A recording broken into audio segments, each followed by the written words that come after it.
The Great Depression, a story of economic crisis and recovery. The 1920s have been a decade of prosperity and optimism in the United States. Cities bustled with new industries, automobiles filled the streets, and radios brought music and news into every home. The stock market soared, and many Americans believed that the good times would never end.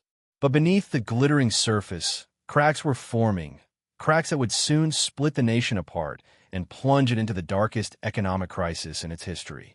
It all began on October 29, 1929, a day forever remembered as Black Tuesday. On that day, the stock market crashed. Prices that had seemed unstoppable suddenly plummeted. Fortunes vanished overnight. Investors panicked, trying to sell their stocks before prices fell even lower, but it was too late. Within weeks, billions of dollars in wealth had disappeared.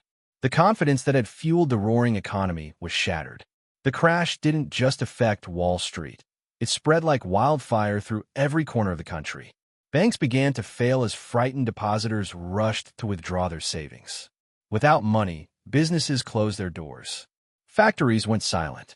Millions of workers lost their jobs. By 1933, nearly 1 out of every 4 Americans was unemployed. Families who once lived comfortably now stood in bread lines, waiting for a bowl of soup or a piece of bread.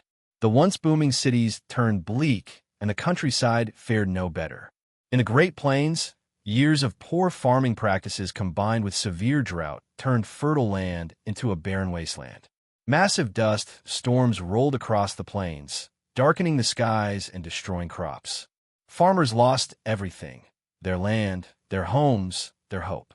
Thousands packed their belongings and headed west, especially to California, in search of work. These wandering families, often called Okies, became symbols of struggle and endurance during what became known as the Dust Bowl.